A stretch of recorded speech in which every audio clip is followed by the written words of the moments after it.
जल्दी से तैयार होने वाली चिकन ग्रेवी और चिकन तरी की रेसिपी लेकर हाजिर हो गया हूँ। इसमें हाफ़ चम्मच रेड चिली पाउडर, हाफ़ चम्मच सफ़ेद ज़ीरा पाउडर और हाफ़ चम्मच खुश्क धनिया पाउडर ऐड कर लेंगे। फिर इसमें नमक हाफ़ टेबल स्पून और 1 कप प्याली दही को इन तमाम मसाला जात में अच्छी तरह मिक्स कर लेंगे। मिक्स करने के बाद इस दही में हम 1 किलो चिकन जो वॉश करके हमने रखा हुआ था उसको इन तमाम मसाला जात में अच्छी तरह से हम मिक्स कर लेंगे और 10 मिनट के लिए मैरिनेट कर देंगे। 10 मिनट में मैरिनेट करने का मतलब ये नहीं है कि हम इस चिकन को छोड़ देंगे, बल्कि हमको 10 मिनट के लिए इसलिए रखेंगे ताकि हम अगले मरहले की तरफ बढ़ सकें।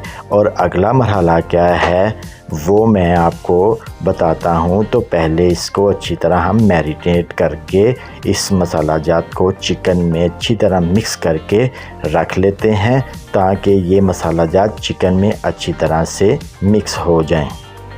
अब हम इस तरह का एक प्रेशर कुकर लेकर उसमें 1 कप ऑयल का डाल लेंगे। बाबा जी इतना ऑयल? जी हाँ, वो मैं आगे बताऊंगा। अब इस ऑयल में 10 जवे लहसुन के ऐड कर लेंगे। लहसुन के 10 जवे ऐड करने के बाद इसमें 4 साबुत हरी मिर्च को सेंटर में से, बाबा जी सेंटर में से कट लगाकर हमने इसमें डाल देना है।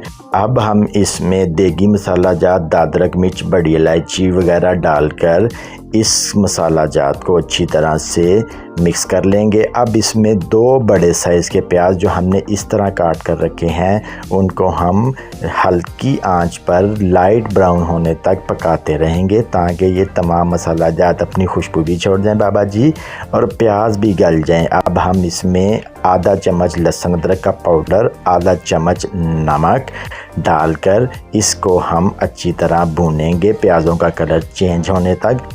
अब हम इसमें कलर के लिए रेड चिली पाउडर डालेंगे और इसको प्रेशर कुकर को सीटी लगाकर बंद कर देंगे।